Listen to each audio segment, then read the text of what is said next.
Good afternoon, everyone. I am Praise Benson, a junior digital marketing executive here at FutureSoft. You're welcome to today's Launch and Learn session. Launch and Learn is a bi-weekly program where each staff gets to train people on topics relating to our industry.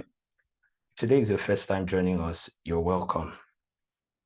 Today, our key account manager in person of Onyinye Chukudi will be facilitating this session on the topic Crafting Compelling Brand Narratives, the Art of Storytelling. Kindly mute your mic as we continue with the session, and if you have questions to ask as the session goes on, kindly drop them in the chat, and they will be addressed by Onyinye after her presentation. Thank you for your cooperation. Over to you, Onyinye. Thank you for that. Good afternoon, everyone. Like you said, I'm the key account manager at FutureSoft, and I will be hosting today's training. The title of the training is Crafting Compelling Brand Narratives, the Art of Storytelling. During the course of the training, we'll be going through the importance of storytelling, why is that important, why should any brand include storytelling in their marketing. We'd also be looking at developing your brand narrative, a voice that is unique to your brand, to your business, how you can craft that if you are a brand that doesn't have a story yet, or one that is not yet decided on the story or confused about the marketing story that you're telling. We'll also be looking at communicating that brand narrative that we are going to help develop, and also techniques for effective brand storytelling. Then finally, we'll be looking at a few brands that are excelling in marketing using storytelling. So I'll start with a story about myself. Growing up as a child, I grew up around stories. A lot of the memories that I have, earliest memories, are woven around stories. My dad is a narrator, like he can tell stories for days. He can go on and on and on. So all of the childhood memories that I have at home, outside home, in social gatherings, anywhere at all that we are just gathered as a people, there's always like a story that a story or a person telling a story that is connecting all of us. My mom understood the importance of learning through storytelling, but she wasn't a great storyteller herself. So what she did was to buy us books. So I grew up reading a lot of books. So for myself and my siblings, we grew up in and around stories. A lot of the tales that we tell about our childhoods, a lot of the things that bond us as siblings, as a family, are woven around stories. I use that as an example because I know that it is similar for every single person. Every human being has a story. You might not grow up in a family that has storytelling as an art, like people who can tell really good stories and just, captivate you with those sort of stories. That might not be your experience, but you would have like experiences that you can only tell through stories. I think we experience life in stages, and what we take out of these experiences are memories that we weave into stories that we tell. So think back to when you were in primary school, up to secondary school, university, all of the stages that you've gone through in life. What are the most memorable things that come to mind in each of those phases? For instance, when you're in university, what do you remember? Is it like the 2-hour long boring lecture that you could not wait to get out of, or just that one day that you and your friends decided to go out in the night and then you got into trouble, or the experience that you have in a shared hostel, or those sort of things? When you go through those stages of life, the things that you take out of them, their memories, not necessarily the education or the primary goal of that particular stage. So because as human beings, we remember things through stories, we connect things through people and the experiences that we have with those people, the unique connections that we have with them. That's how we retell our experience. That's how we retell the story of our lives. So there's like this innate emotional connections that story bring up in human beings. And as time has gone, brands have evolved with storytelling. So because they recognize how important sparking emotional connection in their audience is, they've sort of evolved the way that they tell stories. So now brands no longer are interested in just having like a good commercial. You remember the Indomie commercial growing up, which other one? Like there are very memorable commercials that we have, the MTN one, for example, growing up. In those days, it used to be like a one-time, one-hit sort of thing. So they just concentrate on this advert and how to get audience with this advert. And they do that with traditional marketing, with newspapers, TVs, the way we used to do advertisement in those days. But now things have evolved because we've moved digital. The world is digital. People consume a lot of their content on digital. The way that brand tells stories have also evolved. But the core of the message is still the same thing. The purpose why storytelling is still as important as it is in those days and now. The reason why it will continue to be important in the future is the emotion that is attached to it, is that psychology of things that is the psychology, like the human psychology of stories. We want to be connected to people. We want to share our experience. We want to know that we are not alone in certain situations because stories are not unique. The same experience that we have as Nigerians, as Africans, there are people in Australia, in Iceland that are having similar experiences. So their stories resonate with ours. Our stories resonate with theirs. So the best way that brands can unite people is in a human experience. And because that experience is innate, you cannot decide not to connect. It's an amazing tool. Storytelling is an amazing tool that brand can use to get people. And it's also a way for them to differentiate their brand from other people. So every brand is different, even though you operate like in a market where there are other people that are doing similar things with you. You have to look for that thing that is unique to you as a brand. That's the only way that you would connect with your audience one-on-one. That's the only way that you'll be able to resonate with the things that are most important to them. You have to find what is unique to you as a brand. So now we've gone through the importance of storytelling, why brand use it, why we continue to use it, and it's an effective tool for marketing. I would also go through like a list of other things that storytelling can help you do in marketing. Why is it important? Why should you, as a brand, do it? Now you understand what it is, you understand the power that it holds as a marketing tool.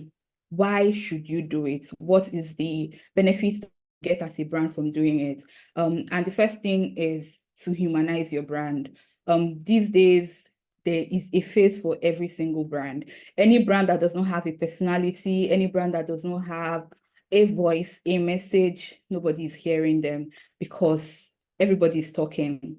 There is no brand that is not on social media. There's no brand that doesn't have footprints. And because everybody is talking, you need to be able to put life into the human part of your brand.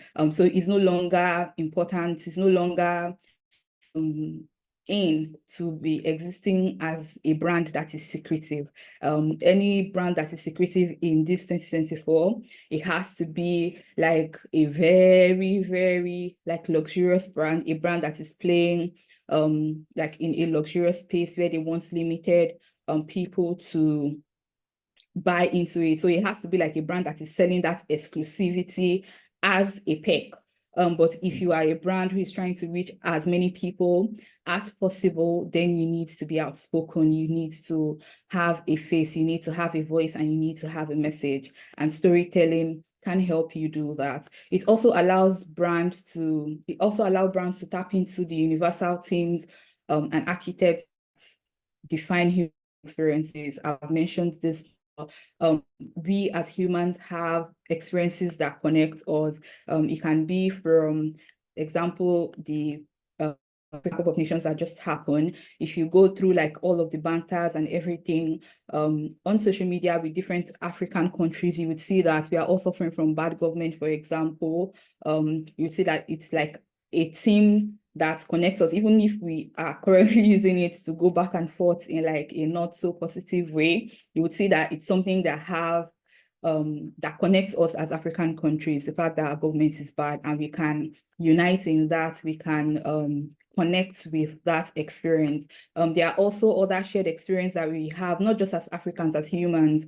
So people who are not Africans, Caucasians, Asians, I don't know, Caribbeans, whatever your race is, there are experiences that are universal. And these stories can be like just normal human stories, from like an underdog rising up to success, for example. We can all relate to CEOs who dropped out of school and then becoming big in the future, or people who didn't come from rich homes, eventually making a thing out of themselves. And then like we can all share in these stories because we can relate to it as human beings. The fact that we are alive and going through day-to-day life is something that can connect us. And then if you're a brand that exists in specific cultures, you can tap into that as well, because there are like numerous interconnected stories that you can tap into.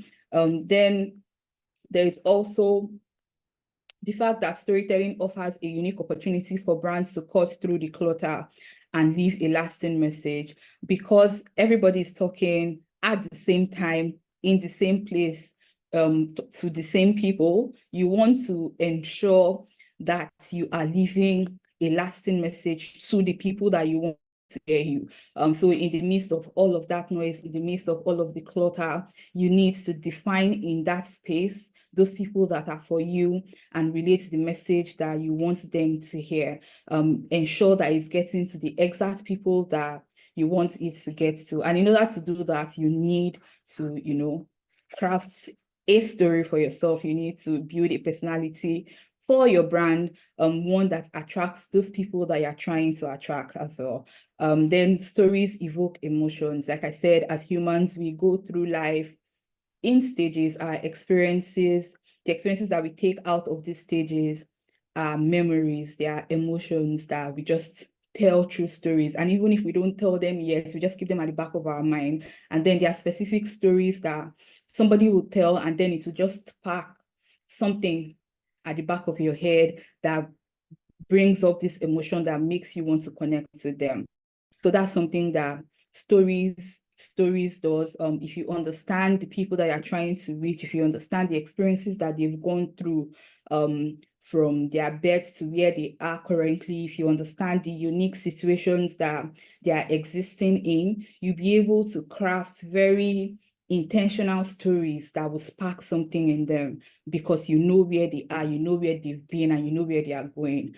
So storytelling is a great tool to do that. It is also a catalyst for change and action. We've seen this happen over and over and over again. What is the reason why a group of people will come together and decide to oppose a brand or a system or an idea?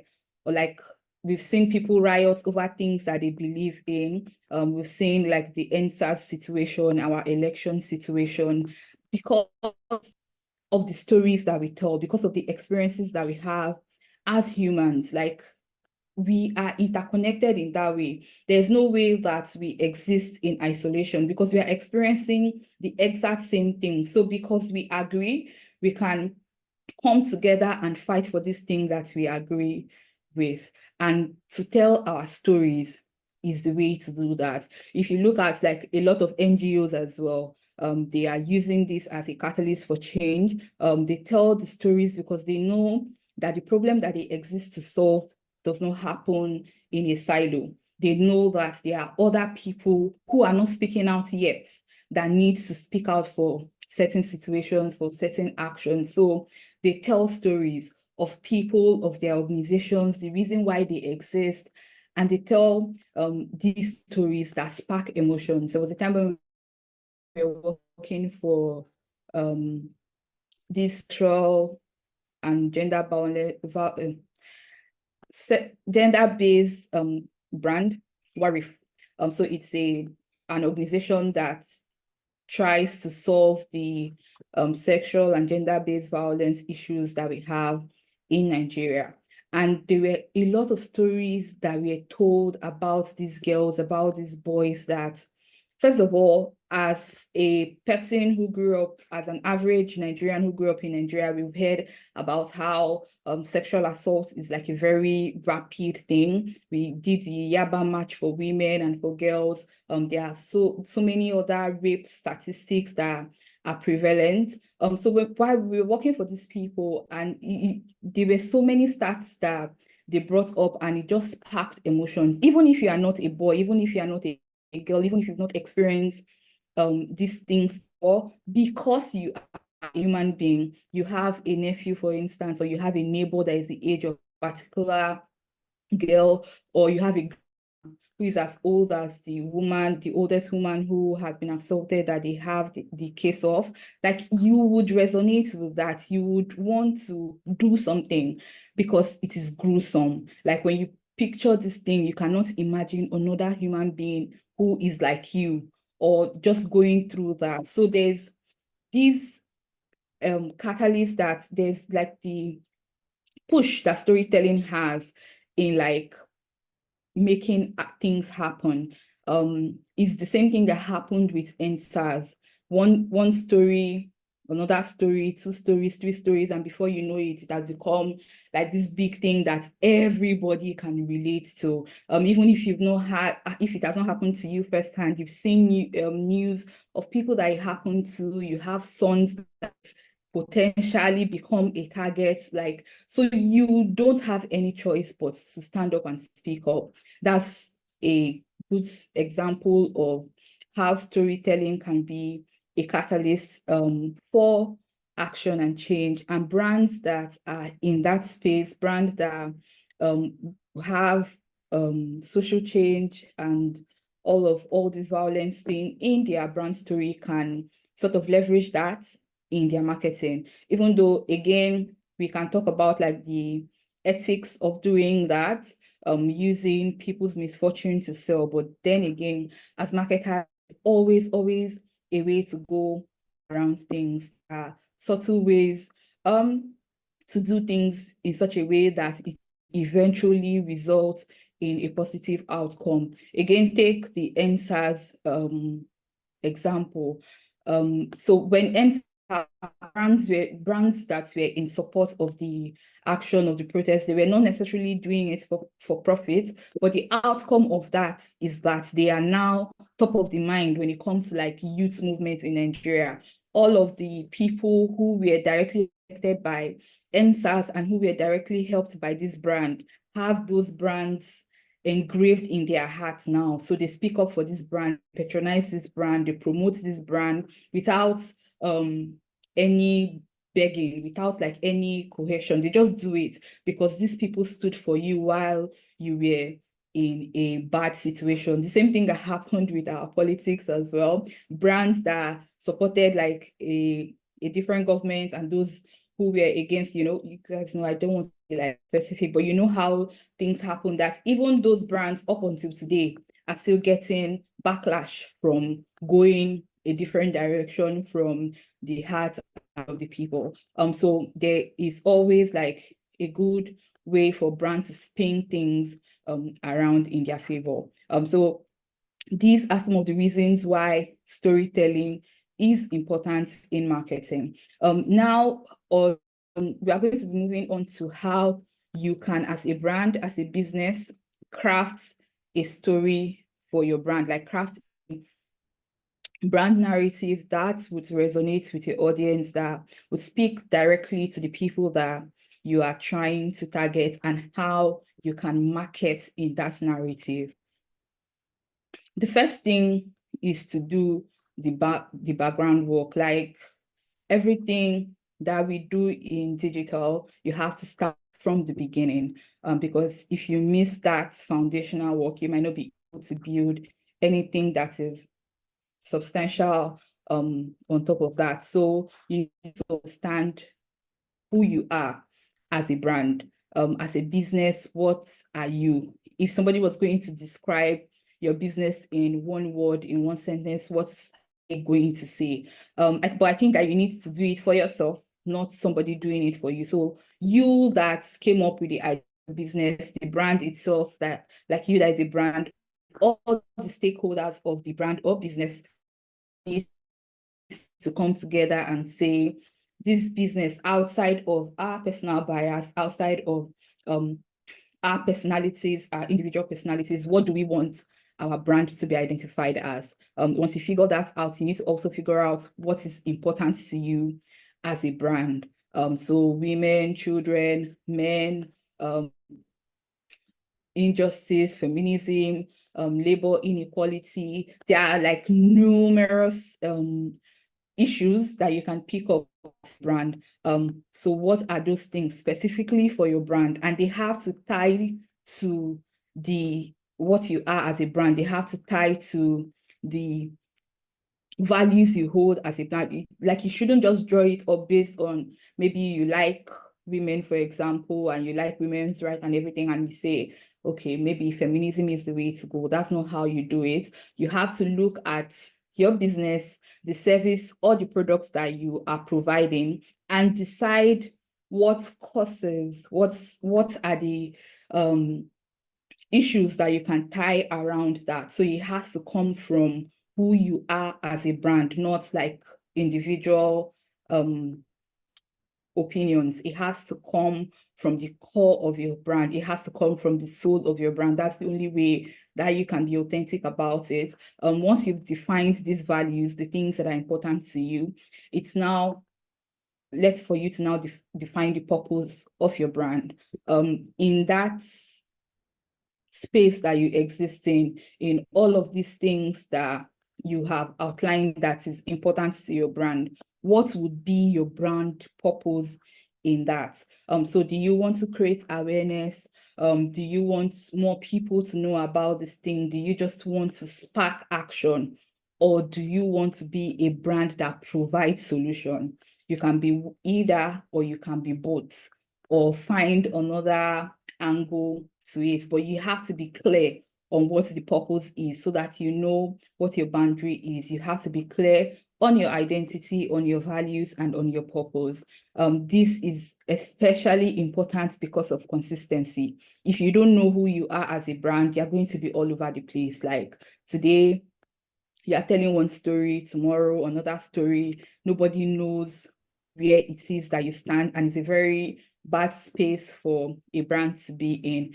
It will also help you in differentiation. So when they don't lump you together with other brands, other businesses that are in your space, that are in your sphere, everybody understands the unique reason why you exist as a brand. And when they have need for that issue, they come to you because understand clearly what it is you do as a brand. So these are the things that you put at the back of your mind when you are looking at crafting a brand narrative. First of all, start with the brand itself, your brand identity, brand value, and the purpose that you exist for. The next one would be emotional connection as well.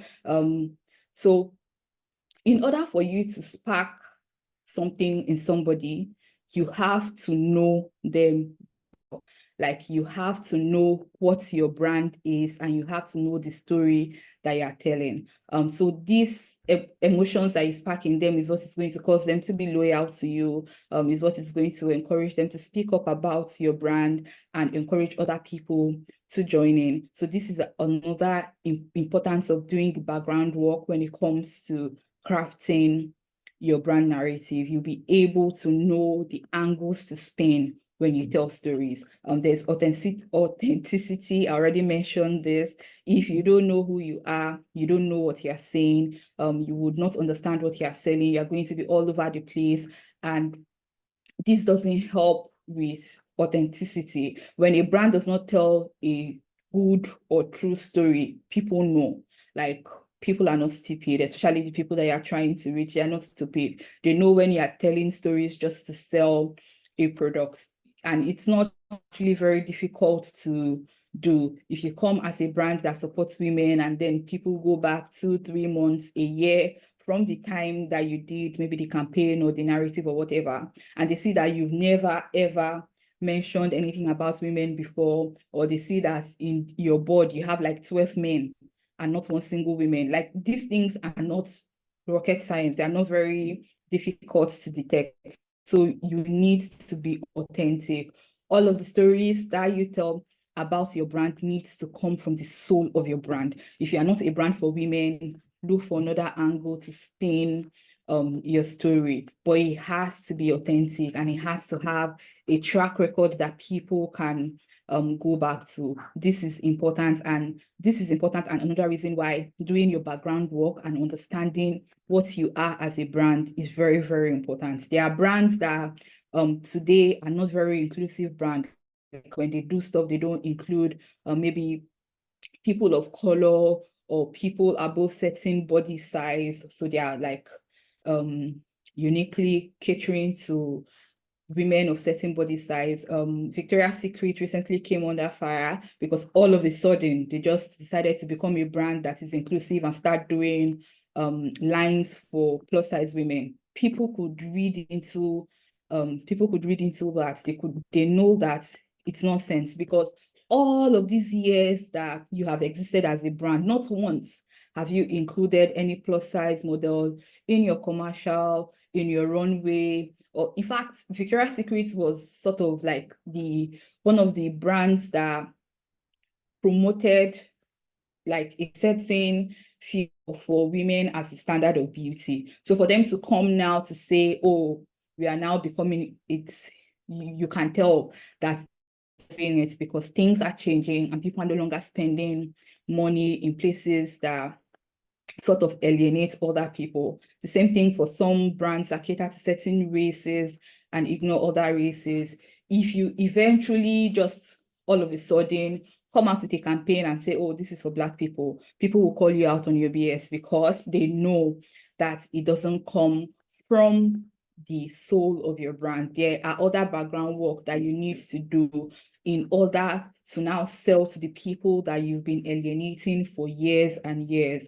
So authenticity is a great reason to do your background work, and then communication. In order to be clear with the way that you communicate, again, you need to know who you are. That's the way that you defend the things that you say, the position that you take, the message that you have. In order to communicate that clearly, you need to understand your brand. So first step, do your background work. The second step is now to look outside and look at the people that you are targeting. So personalizing your brand would have to involve your target audience. So you've done the background work. The background work involves you as a brand, as a business, stakeholder in a brand, in a business. They've done the background work. They understand their background in, outside, up, sideways, like anywhere you put the brand, they can see it from every angle. That's clear. Now they've done the internal work.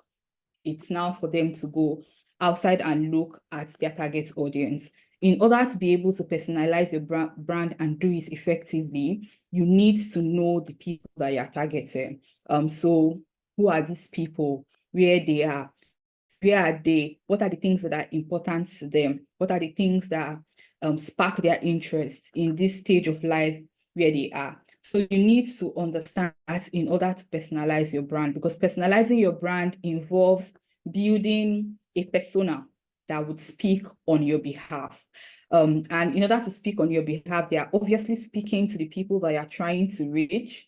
And to do that effectively, they that persona needs to look, feel, and like represent the people that you're trying to reach. So if I'm trying to reach Gen Zs, for example, I would not call on my father to be like my brand ambassador, for instance. I'm just saying you have to like personalize the brand in such a way that the people that you're trying to reach resonate with that personality. And in order to that, you need to understand the people, like I said, you need to understand the stage of life, where they are in, the things that influence that stage of life, or the challenges that they are currently facing in that stage of life, what matters to them, what are like the social issues that matter to them, the economical issues that matter to them, the environmental issues that matter to them. These are the sort of issues that you tie your story around because it resonates with the people that you're trying to reach. So you have to build that persona, and there are several different ways that you can do this. You don't necessarily have to do it one single way, and we'll be looking at the techniques that you can do this to tell your story effectively. But before we do that, let's talk about, like, I think the last step in crafting a brand narrative would be to know your story. You need to know your brand story up, down, when they turn it around. Like, you need to be sure what your brand story is.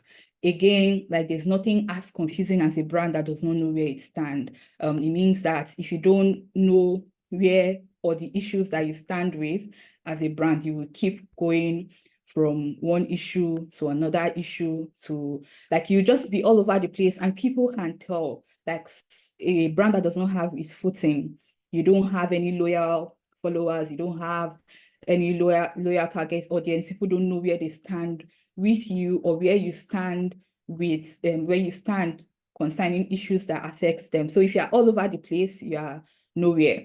So you need to know what your brand stories are. These are the sort of things that influence the story that you tell marketing wise, the sort of things that influence the kind of platform that you eventually be in, how you personalize your brand. So you have to be sure there's no confusion and there's no uncertainty. You know where you stand and you stick to that.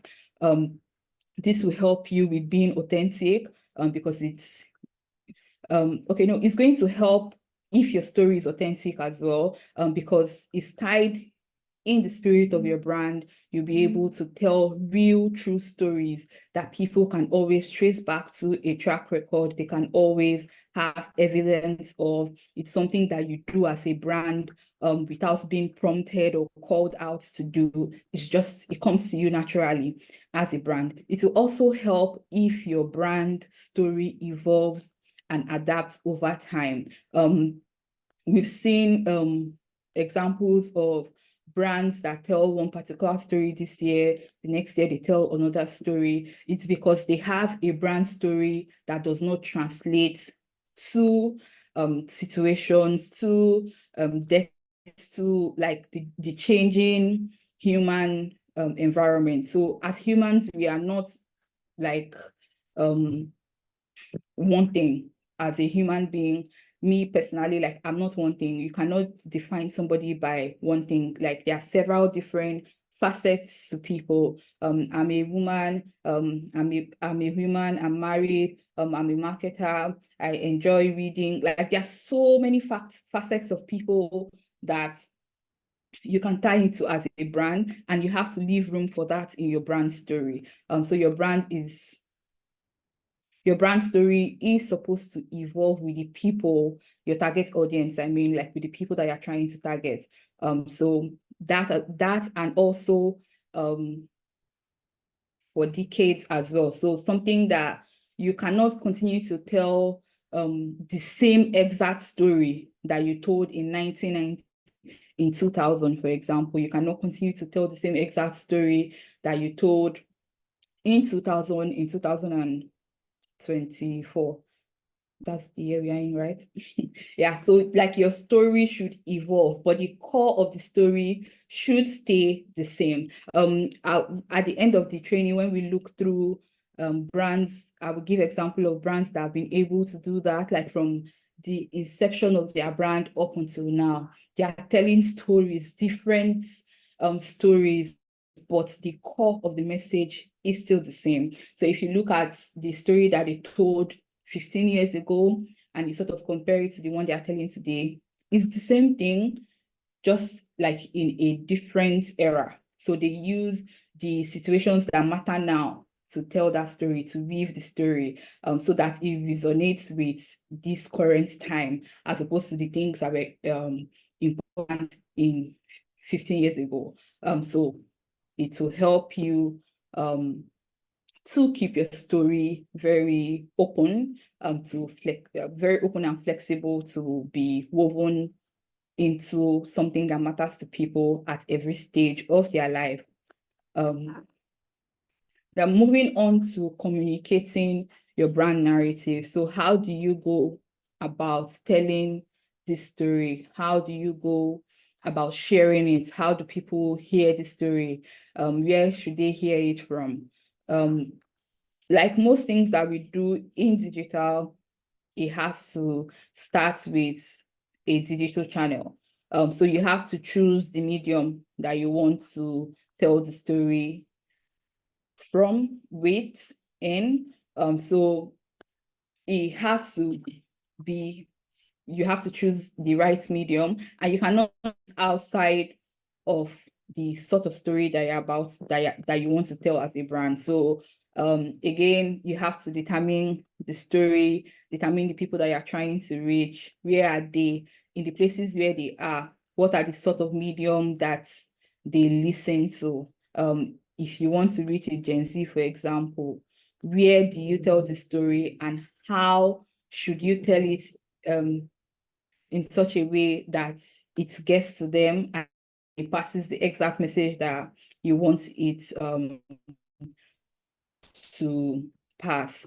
So you need to decide on that, and there are numerous digital channels, numerous mediums to do that. Visuals, videos, blogs, social media. There's so many ways that you can tell the stories. You just have to choose the right one based on your audience, what they like, and then the complexity of the message as well. There are some messages that you can tell with a simple blog post and everybody gets it. There are some of them that you have to do videos for. There's some of them that are just infographics, or some of them that are like you just tell, based on like the products that you release.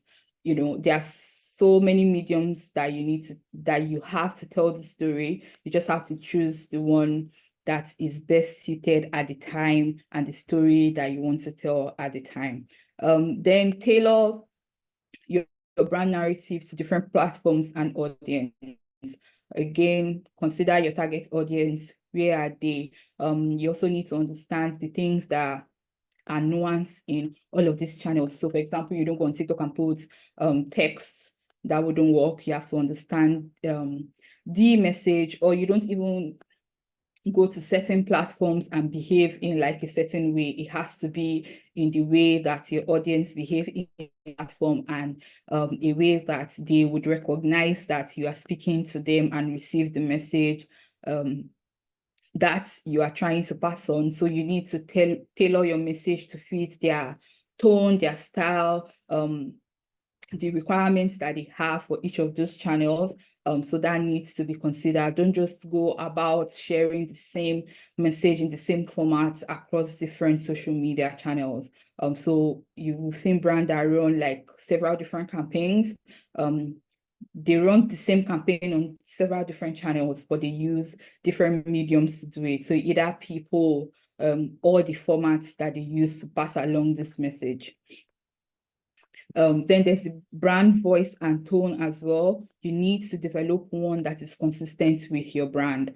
So wherever somebody sees your visual, for instance, they should not guess twice where this is coming from. When people read the text, they should feel your brand spirit in it. So is your brand spirit fun? Is it serious? Is it calculated? What sort of personality does your brand have? These things should translate to your audience. This is like a way to create a community of people. We resonate with brands that are not very calculated, that are not very strict in the way that they're trying to communicate things, especially on social media.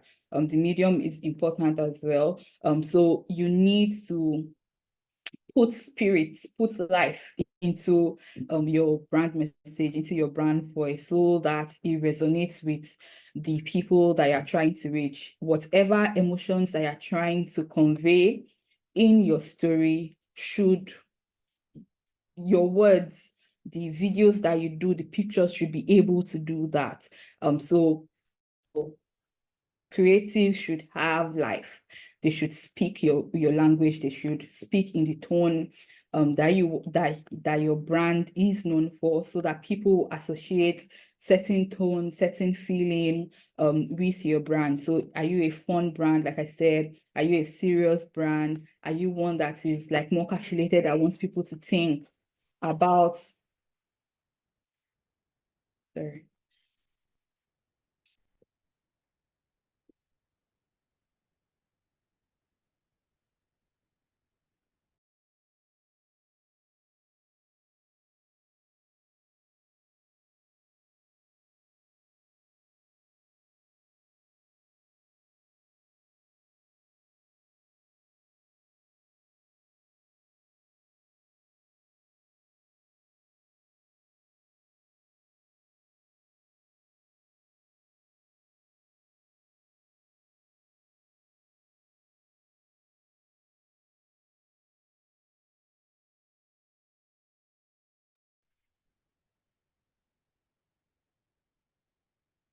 I'm sorry about that. Please, can you confirm that you can hear me, please, so I can go ahead?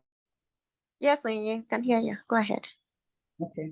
Sorry about that. Yeah, I was saying, you need to speak life into your brand and make sure that whatever creative you're using to tell your message is passing along that feeling that you want your audience to have. Then the last thing that you do when you want to communicate your brand narrative is to have a content calendar and a strategy. This is sort of like a guide on how you pass along the message, when time of day, how you, just like, it's just a guide. So you're the story that you want to tell, you know how you want to tell it. This is like when that story goes out. So you plan it around events, around issues that you want to speak about. So ideally, it's advisable that you have like a calendar for the year, where you listed out all of the things that you want to talk about based on like celebration observances for the year, and then you build stories around that, you build campaigns around that, you build initiatives around that, so that you plan ahead of time, and when it's time, you're not just doing things just because other people are doing it and you just want to do it. We see like a lot of Women's Day campaign, for example, where people just do last minute stuff. So it's advisable to plan ahead of time, to breathe life into the campaigns that you tell as a brand, because these things, they leave lasting memories. They leave lasting feelings with people. It's better that you don't say anything at all than for you to tell a bad message. It's like, people don't forget this sort of thing, and it takes time to repair that sort of reputation. So instead of spoiling your reputation, it's better you don't say anything at all. And if you want to say something, plan ahead of time, create a calendar for it, build a strategy around it. This campaign that we want to do, what is informing it, and what is the outcome that we want to get out of it at the end of the day. So it should be like a comprehensive thing, and also like what you want people to take out of it. So it should be comprehensive. And in order to achieve this, you need a strategy and a calendar to help you plan. Then moving on to the techniques for effective brand storytelling. Over the years, like I said, there have been ways that brands have innovated, have created in order to tell the story that they want to tell.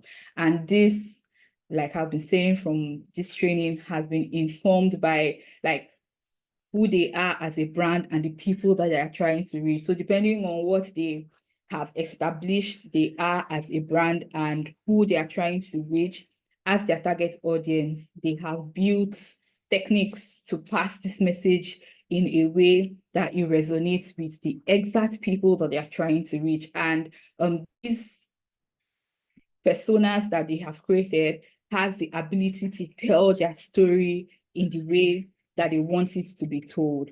So those techniques that brands have used in the past and are currently using are what we are going to be looking at now. So the first one is building like a character development. So this is a technique where a brand builds a mascot for their brand, and through this mascot, they communicate the message that they have. So I have examples here of Walt Disney, which is a production company. We grew up watching different movies, cartoons from them. And because of the people that they are trying to reach, who are mostly kids, you're seeing that like the character that they've developed suits that it suits the people that they're trying to communicate. Every child is excited about like a bear, and this character has evolved into like several different things. I know that there are dolls, for example, that babies want Mickey Mouse as their pets or something. So it resonates with the people that they want it to get to. You can also see here, Leo is like a virtual character that UBA, which is a bank in Nigeria, has developed in order to communicate with its customers, with its target audience. And this the character behaves, acts like their customers. So whatever problem Leo has and is able to solve, you as a customer can't solve that by yourself. So it just takes the form of the people that they are trying to reach and whatever message that they have, because you think that Leo is one of you and understands all of the challenge that you have, you are able to like resonate and receive the message that it is getting. It can help you solve a lot of problems as a customer, and as a customer you can see it one-on-one. So it embodies like a typical UPA bank customer, and that's what they're trying to achieve with this. And there's also this Michelin. This guy has evolved over time. It used to look a lot different from when I was growing up. I was surprised when I was looking for it. I was like, why does it look like this? It has changed over the years to fit, but it has changed over the years to fit whatever brand that you're trying to build and to whatever message that you're trying to resonate, but it has remained the same puffy, big, study character that sort of portrays how durable the products from the brand is. So these are examples of how brands have humanized their brands in the past. It's an example of how they're communicating with their audience in the stories that they tell. These characters are in it. So seeing adverts of Leo, Mickey Mouse, Michelin, they are always in the like marketing message that they put out. So these are like sort of like the face of the brand. Some brands have used like their CEO or just like a front-facing person to be the human behind their brand. But however you choose to do it, you can use a human element or like an inanimate element like all of the ones here.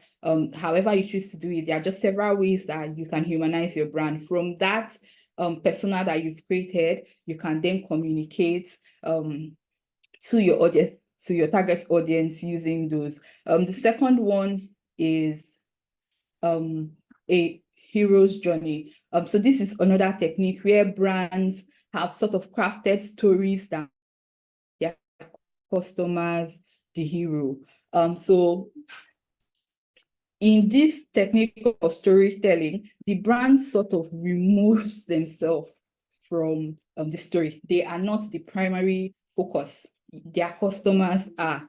So they tell stories around their customers, because they understand the sort of people that patronize their brand, because they understand the journey that these people have taken. They understand, just like the human experience that they have built their stories around that experience and that wants that we have as humans, like the things that connect us as human beings. They found a way to tell story about that, so that you as a customer feel like you are doing something. So you are not doing it for the benefit of Coca-Cola and Airbnb, for example, because those are the two examples that I have here. Like, you're not doing it for their benefit, but you are doing it for yourself, for the benefits that you get outside of that. So I'm going to be playing like these two videos that sort of explains in detail what the hero's journey technique looks like. So we'll start with the Airbnb one. I hope that you guys can see, but if you can't, let me know. So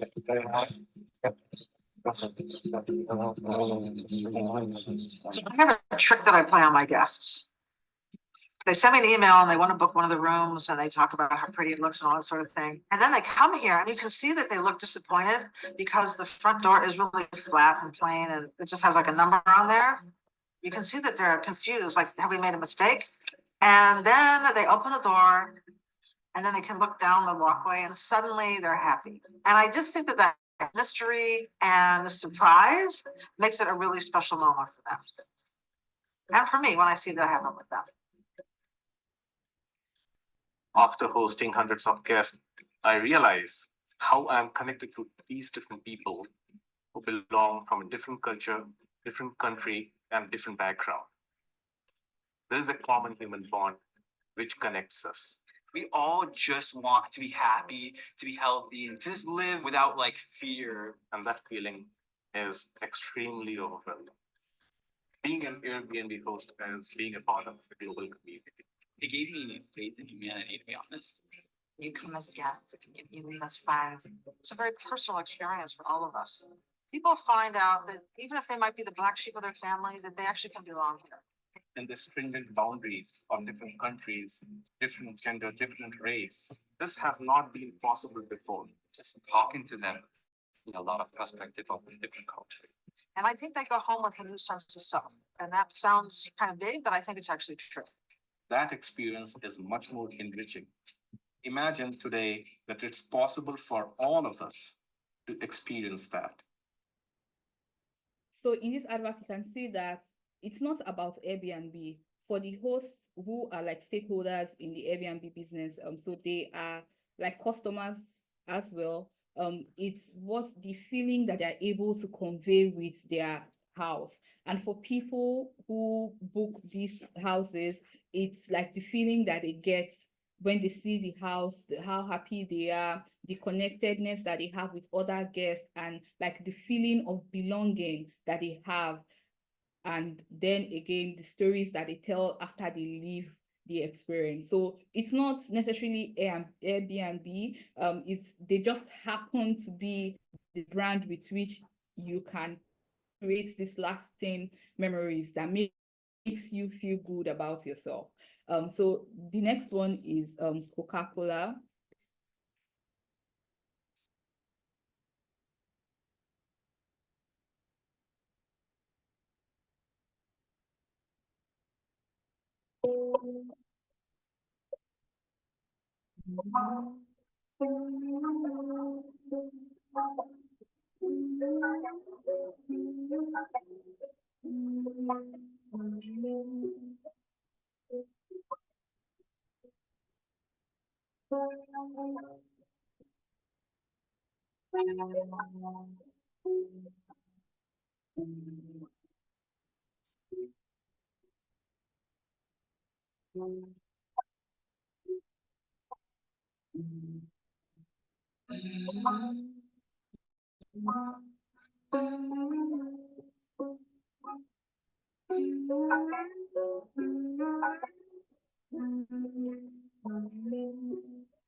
So this campaign was created around Ramadan period.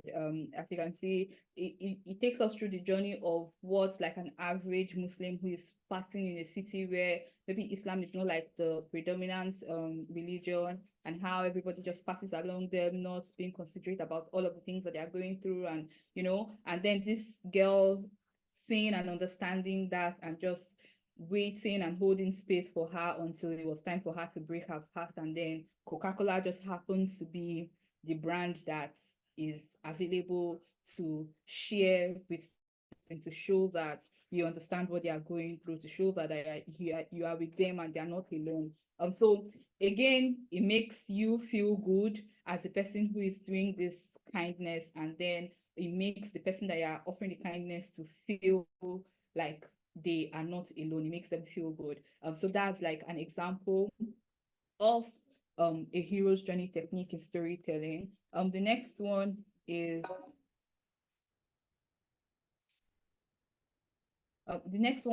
conflict and resolution. And this is just basically, I'm trying not to rush the train because we're out of time, but this is basically a brand creating and explaining what the problem that they're trying to solve is, and then providing a solution. So they clearly tell you what it is that the problem is, the dangers of the problem. They give you very alarming stats about the things that they are trying to address, and then you a solution on how to address that issue. An example is this throwback video of malaria advert. I remember this advert very, very well because it's really, really nostalgic. And they just, let me stop talking.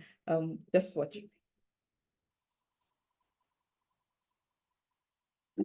The state of appeal will be delivered today. Piece of the state versus malaria. My lord, defense has ample evidence to prove that malaria will continue to be a menace to the general public if this appeal is not thrown out. Many people have suffered various symptoms of malaria in the past, but after complete dosage of Lonart, they are totally relieved due to the strength and efficacy of Lonart in dealing with malaria. Objection, my lord. This is my judgment. Malaria is a dangerous killer, and Lonart is very effective for dealing with malaria. You have lost your appeal.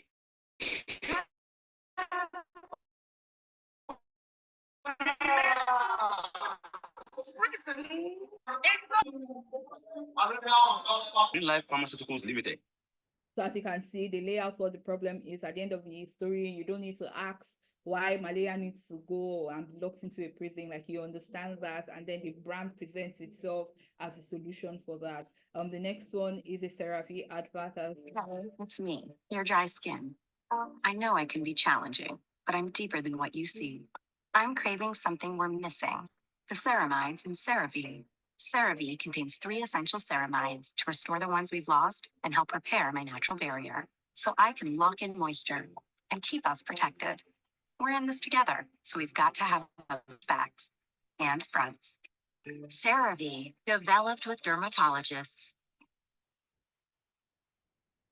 Again, another very simple conflict and resolution style. They state what the issue is, they state what the cause is, and they provide the solution and the specific ingredients that can solve that solution. So that's what like conflict and resolution method looks like. I think the last one that we'll be looking at The last one I'll be looking at is authenticity and transparency. And this is like my favorite type of storytelling technique, because you don't have to like look beyond what you are as a brand. Like if you are true as a brand, there are several different ways that you can craft stories that relates, that resonates the soul of your brand. The first example that I have is about this Koi. It's a jewelry brand and one that I followed from the beginning. I think it's about less than a year old. But I have seen the founder of the brand go from a girl who was working at Meta to being she was laid off from Meta, and then she started her business. She has failed at several different businesses. I can tell you like her life story when it comes to business, because I have followed it from from the beginning, and specifically for this Koi brand when it started. And she tells authentic, real stories about like her everyday challenges, about like the emotion that she gets to craft every single piece of jewelry. Like there is a story about every single thing. And everybody who patronizes her brand, they don't necessarily patronize it because maybe you can't find a piece like this in some other place, or you cannot do without it. It's jewelry. Not everybody likes jewelry. But when you hear the stories that are in this brand, you just buy it because of that. You want to feel the feeling that she's feeling. Was she excited? Was she frustrated? Like all of the things that she weaves into this piece. So you know that you're not just buying the piece, you're buying all of this blood, sweat, and tears that goes into producing that one piece. So there's a lot of emotion and passion that is associated with that one piece. She does it like art. So people who buy art, I'm not necessarily an art lover, but by the time you see the story and like the suffering, because a lot of them always put suffering into their art, like they tell you these stories that connect you. So there's like an emotional connection, and that's what you're paying for, not necessarily the piece. It's just an amazing method of brand storytelling. Another example is Dove. So Koi is like a small jewelry brand that tells real authentic story. And you can argue that like as a small business, the CEO has time to tell all that story, and you know they have the not necessarily the resources, the time to do that. But and then she's selling just one thing, a jewelry. But for like a big brand, how does that translate? Where Dove comes in. Dove is like a big brand that has over the evolved into one that now tells stories about women. So if you look back at the range of products that Dove has, it has like from hair to skincare, to like specific treatment products that it sells. And each of these products, it has found a way to tell real authentic stories about hair, about color, about discrimination, about equality. Like if you see all of those stories, it is always like it is always emotional, and they try to excuse me, reach the heart of the people, mostly women, that they are trying to reach. One that went viral one time about like a question that they asked. I think I'm talking too much, but like it's just it's so beautiful when brands tell authentic stories. I'm not going to play any of these videos because we are out of time, but my slides are available. You can watch them later, and these are like publicly available videos that you can find on the internet. But they are beautiful ways, and there are numerous ways that brand can tell different authentic stories. It might not necessarily be about the brand itself, like Dove. I don't know how Dove came to be or what their origin story is, but I know several different issues that they've addressed through their stories. I know several different campaigns that resonates with me that they have done. So they found a way to put voice to other people's challenges. So they sort of vocalize the issue, and not just other people. They made sure that it was like the majority of their target audience, women. So all of the stories that they tell, all of the campaigns that they do is around women. So they know that it will resonate with their target audience.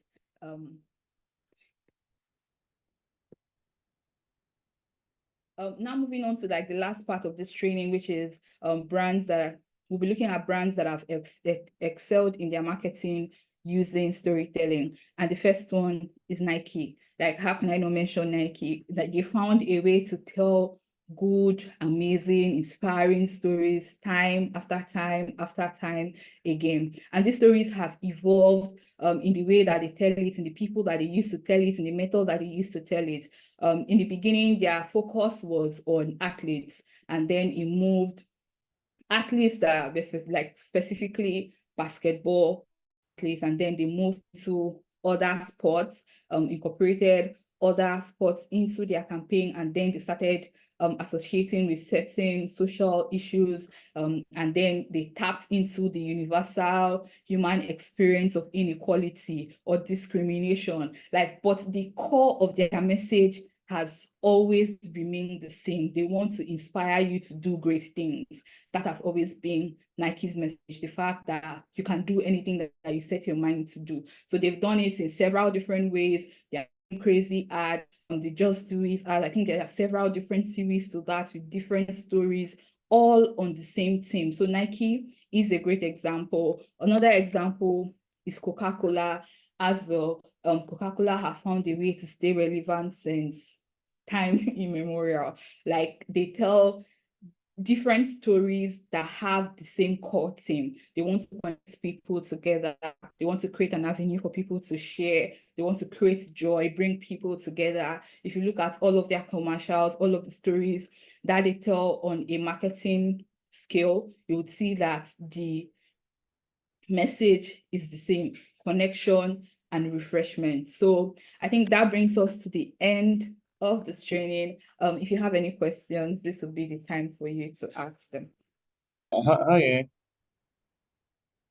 Hi, David. I won't say it was a question for me, but I think I like the way you broke it down, and in terms of how you were able to specify some areas, with some of the examples, talking about how, storytelling in general can be targeted specifically, and how giving those examples of how, brand, putting out their communication, and at the same time talking about how, problem out there they're solving it, and being that specific, I think it actually drove the point for me eventually. I think this is a very insightful session. Thank you very much. You're welcome, David.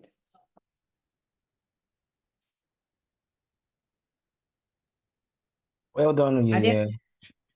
Okay. Yeah, not a question still, but to tell you well done on this great presentation. Yeah, it's been insightful, well broken down into details, and the incorporation of those videos have further explained everything you've said. So well done. Thank you. Welcome. Please, does any other person have a question or feedback for you?